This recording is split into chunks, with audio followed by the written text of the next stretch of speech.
हिमाचल प्रदेश के पहले तीसरे गैर कांग्रेसी भारतीय राजनीतिज्ञ और केंद्रीय रहे मंत्री। स्वागत है आपका अनंत ज्ञान में। मैं रीत वशिष्ठ। इस वक्त खास बातचीत के लिए हमारे साथ मौजूद हैं राजनीति के भीष्म पितामह कहे जाने वाले शांता कुमार जी। सर, सबसे पहले आपका स्वागत है। धन्यवाद धन्यवाद। आपने अभी हाल ही में अपने 90 वर्ष पूरे किए हैं सर, तो हमारा सौभाग्य है कि हम आपके साथ बैठे हैं। सर, कैसे हैं आप? मेरा भी सौभाग्य है कि मैं जीवन के 90 वर्ष पूरे करके 91 वर्ष में जी, अर्थात 100 से सिर्फ 9 कम जी प्रसन्नता होती है, खुशी होती है मुझे भी। जी। शांता कुमार कौन है? शांता कुमार और राजनीति में कब उनका पदार्पण हुआ? शांता का कुमार जो भी है वो आपके सामने बैठा हुआ है। मैं सीधा राजनीति में नहीं आया। जी, स्कूल में पढ़ता था और थोरल सनातन धर्म स्कूल में पढ़ते पढ़ते राष्ट्रीय स्वयंसेवक संघ से मेरा परिचय हुआ, शाखा में जाना शुरू हुआ और इतना प्रभावित हुआ कि 10वीं पास करने के बाद घर बार छोड़कर मैं संघ का प्रचारक बन गया जी, और लगभग 2-3 वर्ष संघ का प्रचारक रहा, कांगड़ा में रहा, संघ का काम करता रहा। उसके बाद मुझे लगा कि मुझे अपनी शिक्षा पूरी करनी चाहिए, तो मैं घर वापस आया और फिर अब क्या करूं, केवल बैठक था। तो पंडित अमरनाथ जी सनातन धर्म के होते थे, पिताजी के मित्र थे, उनके पास गया तो उन्होंने मुझे एक स्कूल में अध्यापक लगवा दिया जी, कृष्णनगर बैजनाथ के नज़दीक। अध्यापक लगे 17 दिन हुए थे और जम्मू कश्मीर का आंदोलन शुरू हो गया और मुझे कहा गया कि आपने कांगड़ा ज़िला के सत्याग्रहियों का जत्था लेकर सत्याग्रह करना है। तो 17 दिन की नौकरी छोड़कर मैंने सत्याग्रह किया, जेल में गया और 8 महीने हिसार में रहा। तो संघ से पहला उसके बाद वापस आकर मैं शिक्षा प्राप्त करने के लिए दिल्ली गया। फिर मैंने जब वकालत शुरू की पालमपुर ने, उसके बाद मुझे भारतीय जनसंघ में शामिल किया गया और फिर मैं राजनीति में आया। क्या ये वही वाकया था कि 19 साल का वो व्यक्ति जो बेटा बालक था जिसको टमाटर लाने के लिए भेजा गया था और वो 9 महीने बाद वापस आया था? नहीं, ऐसा है, मैं जब वहाँ 17 दिन सर्विस की मैंने, तो मुझे जब कहा गया कि मुझे सत्याग्रह करना है तो मैं घर आया।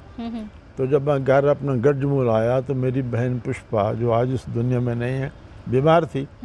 तो मुझे कहा कि अब मैं सोमवार को जा रहा हूँ, तो मेरी बहन ने कहा कि मेरे लिए टमाटर ला कर के दे जाओ। जी। तो मुझे पता था कि मैं न स्कूल जा रहा हूँ न वापस आ रहा हूँ, न मैंने वापस आना, मैंने तो सत्याग्रह करना है। तो मुझे पता नहीं था, मतलब मुझे तो ये मालूम था कि मैं तो वापस आना नहीं। तो बहन थोड़ी अस्वस्थ थी, कहने लगी मुझे यहाँ कहा क्या और कुछ नहीं खा सकते, केवल टमाटर खा सकते हो, तो आप मुझसे जाकर के पहले टमाटर दे जाओ। तो मैंने कहा मैं टमाटर दे जाता हूँ। तो मैं चला गया, मैं तो सीधा पठानकोट में सत्याग्रह के जेल चला गया। और मुझे याद है जब मैं 8 महीने के बाद घर वापस आया तो मेरी बहन ने सबसे पहले मेरे कहा, भैया मेरे टमाटर मेरे टमाटर। फिर मेरे साथ गले लिपट गई मेरी बहन, वो आज उस दुनिया में नहीं है। तो टमाटर भी मेरे जीवन के अंदर एक बहुत बड़ी घटना बन गई। जी, आपने कहा कि संघ से आपका गहरा नाता है। जब आप जेल में थे तब आपने औरों को भी शाखा सिखाई है, तो कैसे जीवन में बदलाव आया है आपके? बात ये, राष्ट्रीय स्वयंसेवक संघ एक सांस्कृतिक संस्था है और उनका मुख्य उद्देश्य है चरित्र निर्माण करना, देशभक्त लोग पैदा करना। जी। और उनका ये मानना है कि इस देश में सबसे पहले सबसे बड़ी ज़रूरत है अच्छे ईमानदार देशभक्त लोग। जी। तो संघ यही काम करता है। तो मैं बहुत प्रभावित हुआ था। तो मैं तो जीवन भर, आज भी संघ का मैं स्वयंसेवक हूँ। तो जब जेल में रहे तो वहाँ भी हम संघ की शाखा लगाते रहे और संघ का काम करने की कोशिश करते रहे। आप शुरू से ही राजनीति में आना चाहते थे, क्योंकि आप कह रहे हैं कि वकालत की, अध्यापन किया, आपने प्रेस भी चलाई थी, तो ऐसा क्या मन हुआ कि आप राजनीति में आ गए, वकालत छोड़ गए? मैं सब सोचता हूँ कि मैं क्या चाहता था और क्या बन गया, एक लंबी कहानी है। मेरे मन में इच्छा थी कि मैं पढ़ूँ, एमए करूँ, पीएचडी करूँ और फिर किसी अच्छे विश्वविद्यालय में पढ़ाने का काम करूँ, यही मन में इच्छा थी। लेकिन घर की परिस्थिति ऐसी थी कि मेरा परिवार मुझे कॉलेज में दाखिल नहीं करा सका, मुझे सर्विस करनी पड़ी, कई झंझट करने पड़े। तो मैं दिल्ली में एक स्कूल में अध्यापक था, तो वहीं मैंने बीए किया। उसका मेरी इच्छा थी कि मैं हिंदी में एमए करूं और पीएचडी करूं और फिर दिल्ली विश्वविद्यालय में कोई काम करूं। राजनीति में जाने की कोई मन में इच्छा नहीं थी। लेकिन मैं स्कूल में पढ़ाता था और स्कूल में तनख्वाह मिलती थी 68 रुपये महीने की, पैसे कम होते थे। तो दिल्ली यूनिवर्सिटी के अंदर एमए का दाखिला शुरू हो गया था, लेकिन पैसे न होने के कारण मैं नहीं जा सका। जब मुझे तनख्वाह मिली, पैसे मिले, तो मैं वहाँ पर गया। तो मुझे याद है जब दिल्ली विश्वविद्यालय पहुँचा तो कहने लगे हिंदी एमए की एडमिशन तो बंद हो गई है। बहुत मन में दुख हुआ। मैं और मेरा एक दोस्त वहाँ पर और थे, हम सोचने लगे 1 साल बर्बाद हो जाएगा, पैसों की कमी के कारण एडमिशन ले सके। जब वापस आ रहे थे तो कुछ लड़के बात करते हुए जा रहे थे, कहने लगे सारी एडमिशन बंद हो गई है, लेकिन एलएलबी की एडमिशन अभी तक बाकी है। मैं रुक गया। मैंने दोस्त को कहा, मैंने कहा यार साल बर्बाद करने की बजाय चलो एलएलबी की एडमिशन ले लेते। मैं आज सोचता हूँ कहाँ हिंदी का एमए करने का विचार, कहाँ एलएलबी। मेरा दोस्त कहने लगा क्या करो, मैंने कहा पता नहीं, भगवान यही चाहते हैं कि एलएलबी करें, साल काहे को बर्बाद किया जाए। चलो हम गए और एलएलबी में एडमिशन ले ली। ना कभी सोचा था, ना कभी इच्छा थी एमए हिंदी करके, पीएचडी करके प्रोफेसर बन के वहाँ रहने की, लेकिन फिर एलएलबी कर लिया। एलएलबी कर लिया, उसके बाद 2 साल संघ का प्रचारक करा, फिर मैं पालमपुर में आकर वकालत की। फिर मुझे भारतीय जनसंघ में कहा गया कि तुम यहाँ काम करो, तो राजनीति में आ गई। वकालत करते वक्त कुछ केस भी लड़े थे आपने? मेरी वकालत ऐसी हुई, मेरा दिल नहीं लगा वकालत में, क्योंकि मैं संघ का स्वयंसेवक था। देशभक्ति, ईमानदारी, ये सारी बातें, और यहाँ पर झूठ बुलवाना गवाहों से। तो मुझे बताया गया कि भी ये गवाह है तो इसने चोरी की है, तो इससे कलमाना है कि मैंने चोरी नहीं की है। तो मुझे लगे कि मैं इतने वर्ष संघ का प्रचारक रहा, मैं ईमानदारी की बातें करता रहा, सच बोलना चाहिए। अब मैं झूठ बोलने के लिए गए, तो बात हुआ कि ना वकालत को मैं पसंद आया, ना मुझे वकालत पसंद आई। तो कुछ दिन का मुझे लगा वकालत मुझसे नहीं चलेगी। फिर मैंने यहाँ एक प्रिंटिंग प्रेस छोटा सा पालमपुर में शुरू किया, वकालत छोड़ दी और थोड़े दिन प्रिंटिंग प्रेस में रहा। फिर चुनाव लड़ा, फिर एमएलए बन गया, ज़िंदगी का रास्ता बदल गया। एक किस्सा आपका ये भी है कि आपने रिज मैदान पे संस्कृत में जो है वो शपथ ली थी। हाँ। लेकिन कुछ आपके विरोधी दल जो थे वो उस चीज़ से अटपटे हो गए थे। नहीं, संस्कृत में शपथ लेने का, क्योंकि संस्कृत हमारे देश की बड़ी पुरानी भाषा है और हमारे देश की जो बड़ी महान संस्कृति है वो सारी की सारी संस्कृति संस्कृत भाषा में है। तो फिर मेरी इच्छा हुई कि संस्कृत ले लूँ। तो उसको बहुत लोगों ने सराहा भी, कुछ लोगों को बुरा लगा कि क्या आवश्यकता है। बहुत से लोगों ने तो अंग्रेज़ी में शपथ ली, मैं कहा नहीं, मैं तो संस्कृत में शपथ लूँगा। मुझे बहुत अच्छा लगा, बहुत लोगों ने उसको सराहा भी था। चलिए सर, बात करेंगे 1992 की, जब 6 दिसंबर 1992 को बाबरी ढांचा गिरा था। उस वक्त 4 सरकारें जो हैं वो गिराई गई थी और उसमें एक आपकी सरकार भी थी जिसमें आप मुख्यमंत्री थे। तो सर ऐसा क्या हुआ था कि यहाँ पर भी वही माहौल था जो बाकी जगह पे था? देखिए, बात यह है कि देश की सारी परिस्थिति उस वक्त ऐसी थी कि बहुत बड़ा आंदोलन हुआ अयोध्या में राम मंदिर बनाने का, और उस आंदोलन में हमारी पार्टी राष्ट्रीय स्वयंसेवक संघ हम सब शामिल थे, क्योंकि अयोध्या में राम का मंदिर नहीं बनेगा तो कहाँ बनेगा। और ये देश का बहुत बड़ा दुर्भाग्य है कि अयोध्या में राम मंदिर बनाने के लिए 500 साल तक संघर्ष करना पड़ा। जी। उसका कारण ये है कि हम गुलाम थे, गुलामी का कारण था। और अयोध्या में राम मंदिर बनाने के लिए कितना ही लोगों को शहादत देनी पड़ी, फिर जाकर ये नौबत आई। तो राम मंदिर बनाने के लिए हमारी पार्टी पूरी कोशिश कर रही थी, आंदोलन कर रही थी। और अयोध्या में जब भीड़ ने ढांचा तोड़ दिया तो फिर हमारी सरकारों के ख़िलाफ़ कांग्रेस सरकारों ने काम करने की कोशिश की। हालांकि हमारी सरकार जो तोड़ी गई उसके बाद हम अदालत में गए और अदालत में हमने कहा कि मैं वहाँ नहीं गया, हमारा कोई वहाँ नहीं गया। अयोध्या के उस ढांचे को टूटने से हिमाचल का मेरी सरकार का कोई संबंध नहीं है। लेकिन हमारी बात नहीं सुनी गई। तो वो एक बहुत बड़ा अन्याय था जो उस वक़्त की सरकार ने 4 सरकारों के ख़िलाफ़ किया था। जी। आप लिखने का भी शौक़ रखते हैं, तो 1975 की इमरजेंसी के दौरान जो है वो 19 महीने आप जेल में रहे थे। उस टाइम आपने किताबें लिखी थी। काफ़ी किताबें तो मुझे याद नहीं है, लेकिन आपकी एक राजनीति की शतरंज है, मन के मीत और कैदी है। तो इनके बारे में थोड़ा सा बताइए सर। देखिए, लिखने का शौक़ बचपन से था जी।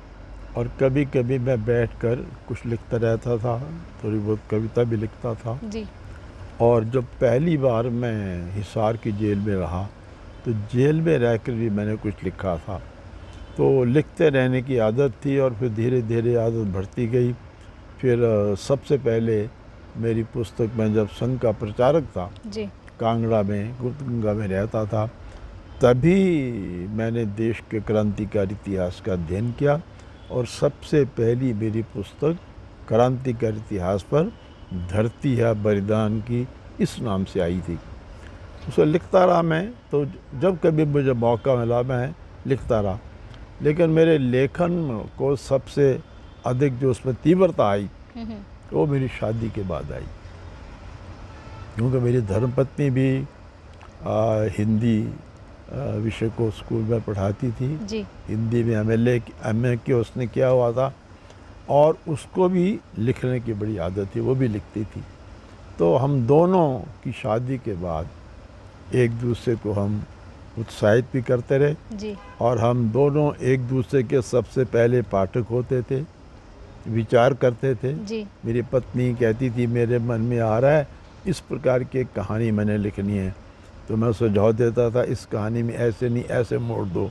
तो एक दूसरे को सहयोग देने के कारण हमारा हिंदी का साहित्य लेखन का बढ़ता गया जी। और जेल में भी मैंने 3 किताबें लिखी।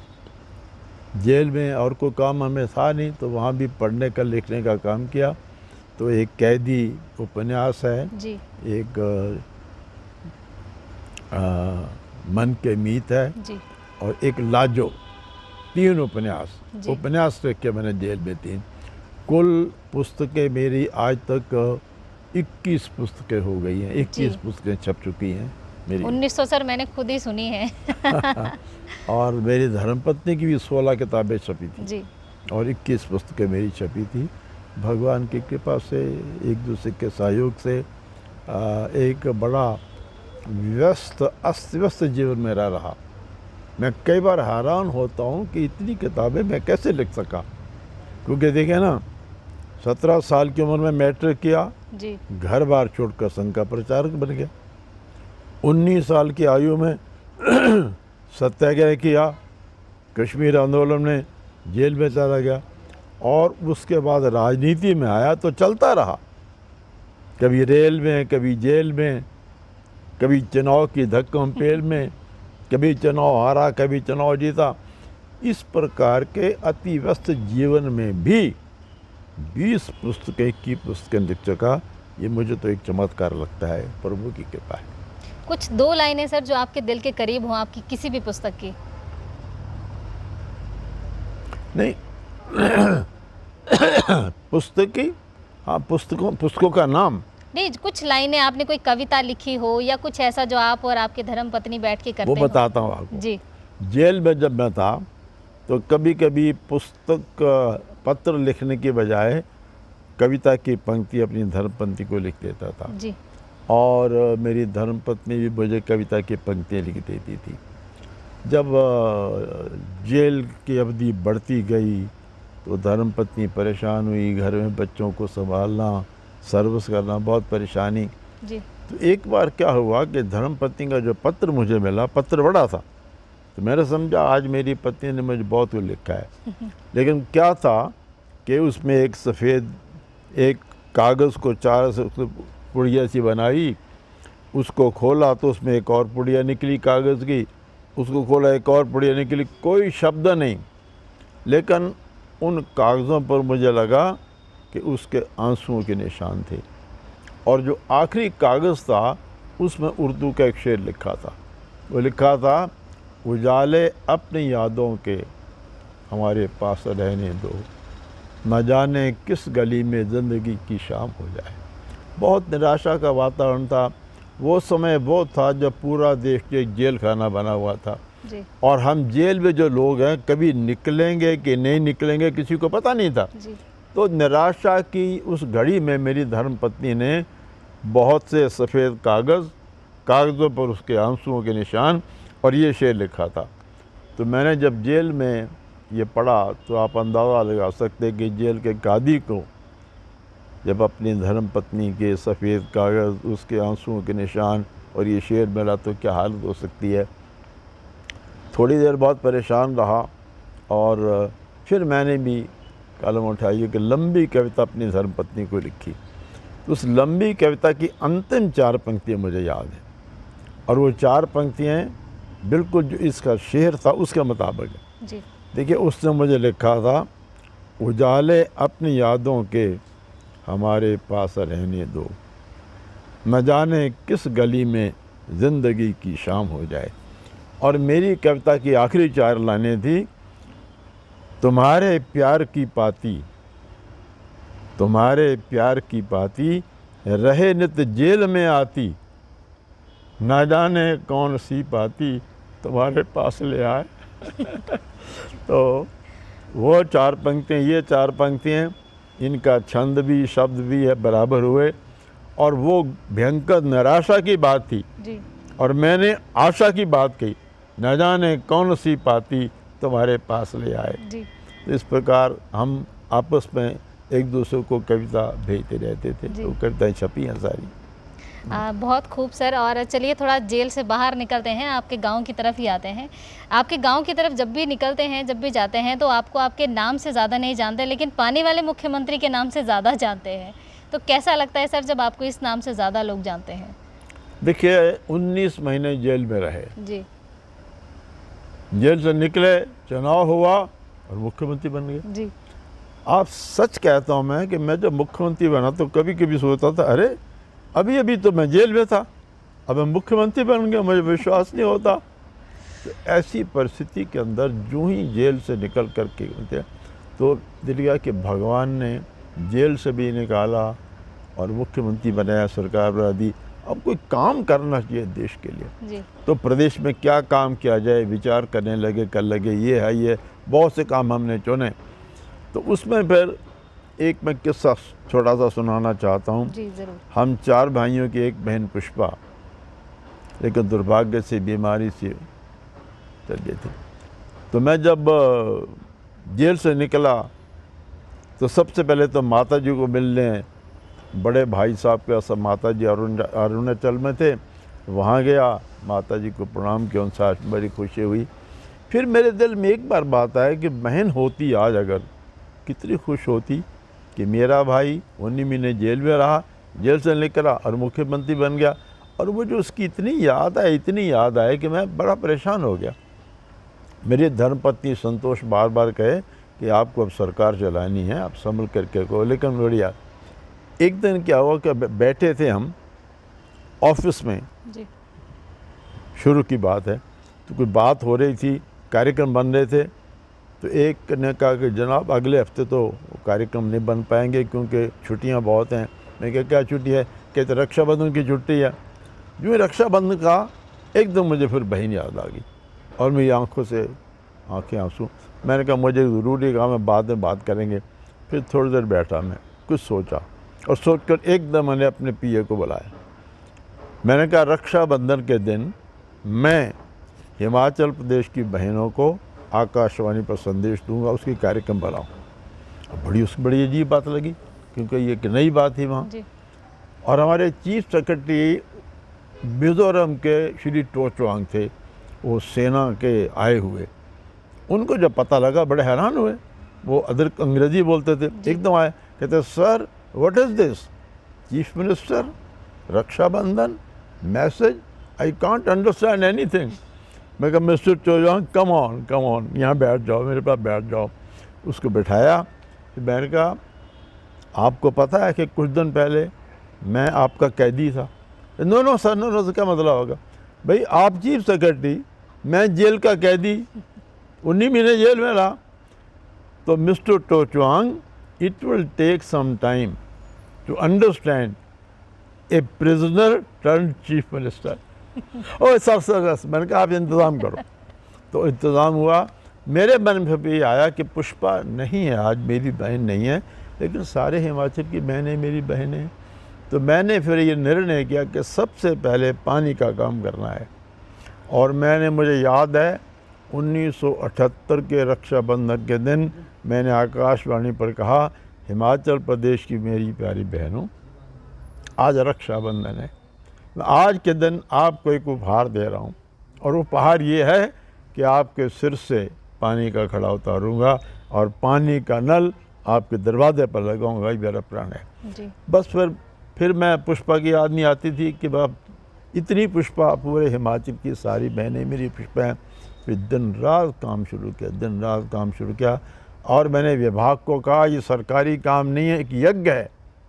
और मैं उन दोनों कहा करता था, आदमी को जिंदा रहने के लिए 2 चीज़ें, एक हवा, एक पानी जी। हवा भगवान ने दे दी। और मैं कहता था अगर हवा भी सरकार ने देनी होती तो पता नहीं कितने लोगों की हवा निकल जाती। तो पानी, उसमें इतने ज़ोरदार ढंग से काम हुआ। और मुझे खुशी है कि सरकार के सब लोगों ने भी उसमें एक यज्ञ समझ के दिन रात काम किया। हज़ारों गाँव को पीने का पानी। मैं जब जाता हूँ यहाँ भवारना, तो दहन में 500 गाँव को पीने का पानी देने का कार्यक्रम, और प्रधानमंत्री मोरारजी देसाई वहाँ पर आए जी। हज़ारों गाँव को पीने का पानी दिया गया। पैसा भी उसके लिए मैंने बचत से पैसा लगाया। और एक बहुत बड़ा काम छोटे से समय में हुआ, इसलिए लोग आज तक मुझे याद करते हैं जी। सर, विपक्ष की भी आप बहुत तारीफ करते हैं, तो क्या आता है सर मन में कि एक निष्पक्ष भाव से आप विपक्ष और पक्ष दोनों की तारीफ करते हैं? देखिए, देश का दुर्भाग्य है कि राजनीति का मूल्यांकन हो रहा है जी। लोकतंत्र 2 पहियों का रथ है, पक्ष और विपक्ष दोनों चलेंगे जी। तो लोकतंत्र मजबूत रहेगा। दुर्भाग्य ये हुआ कि पक्ष विपक्ष 2 पहिए, अब पहिए नहीं रहे, ब्रेकें बन गई, एक दूसरे को ब्रेक लगाते हैं। मुझे याद है मैं जब 1970 में पहली बार हिमाचल का एमएलए बना, आपको पता, आप हैरान होंगे उसमें परंपरा क्या थी कि जब डॉक्टर परमार मुख्यमंत्री, जब बजट पेश होता था और हम विरोधी दल के नेता बोलने लगते थे, तो सबसे पहले बजट में अच्छी बात की हम तारीफ करते थे। आज के विधायक सुनकर हैरान होते, आप तारीफ करते थे सबसे पहले, इस बजट में ये बात अच्छी है, लेकिन इसमें पैसा कम है, पैसा बढ़ाइए। तारीफ करने के बाद फिर आलोचना शुरू होती थी जी।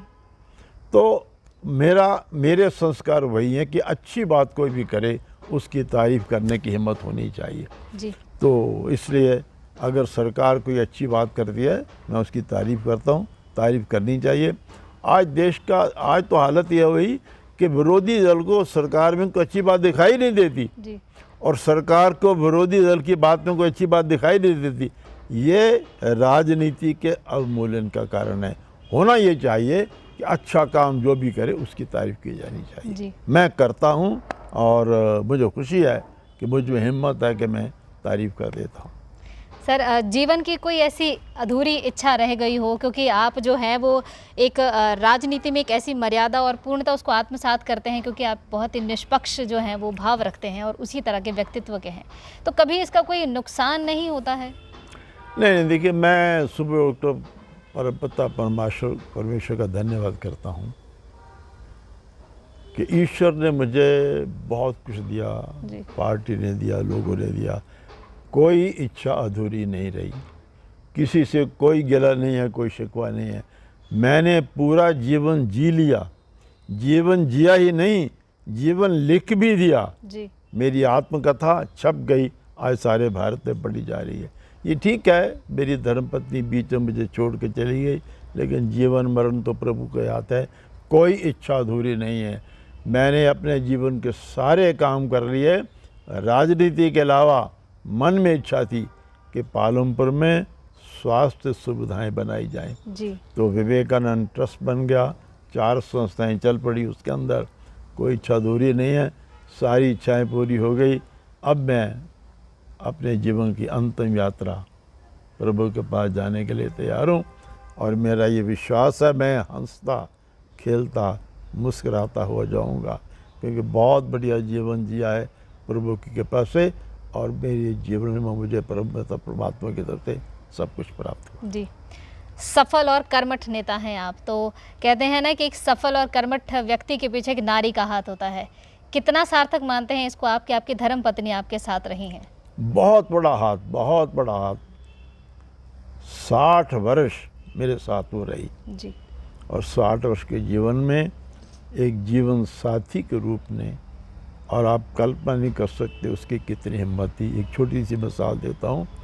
19 महीने जेल में बेटा बीमार हुआ जी। 7 दिन की पैरोल के लिए घर आया। 7 दिन की पैरोल में छठा दिन, कल मैंने फिर जेल चले जाना, लौटूंगा कि नहीं लौटूंगा कुछ पता नहीं। और एक मित्र मिलने आए, बड़े प्रभावशाली मित्र, डॉक्टर करण सिंह के साथ उनकी रिश्तेदारी थी, और वो आते कहने लगे, आपको पता है कांग्रेस के प्रधान ने आज क्या कहा? मैंने कहा मुझे पता है। कांग्रेस के प्रधान ने कहा है कि जो लोग जेलों में बंद हैं उनको हम निकाल नहीं सकते, अगर जेलों से बाहर निकालेंगे तो समुद्र में फेंकना पड़ेगा उनका।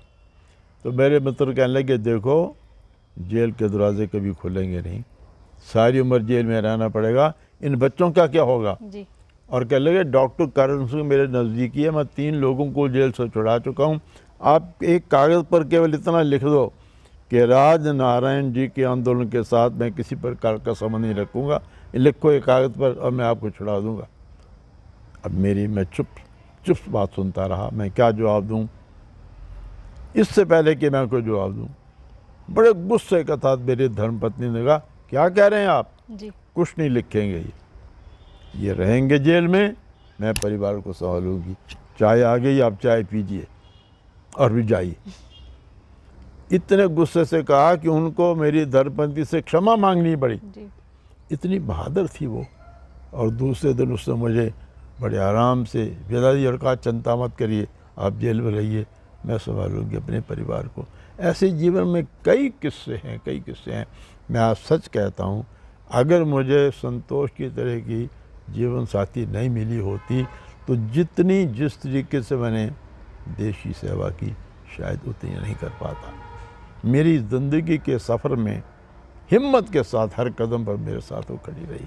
मेरे जीवन का बहुत बड़ा सौभाग्य है। जी, बात करके बहुत अच्छा लगा, आपने अपना कीमती वक्त दिया। तो जाते जाते एक सवाल आपसे आखिरी करना चाहूँगी कि हमारे देश के कुछ युवा नेता हैं, कुछ वरिष्ठ नेता भी हैं, तो क्या कहना चाहेंगे आज की राजनीति को देखकर? मैं आज की राजनीति में सभी को एक बात कहना चाहूँ कि राजनीति देश के लिए होती है, जनता के लिए होती है, अपनी कुर्सी के लिए नहीं होती। जी। आज की राजनीति केवल कुर्सी के लिए हो गई। जैसे तैसे सरकार बनाओ, खरीद कर बनाओ, जैसे भी बनाओ, ये देश का आंदोलन है। तो मैं आज देश की राजनीति के सभी नेताओं से कहना चाहूँगा, राजनीति को देश के लिए सेवा की राजनीति बनाइए। गुलाम देश जब गुलाम था उस समय की राजनीति देश के लिए थी।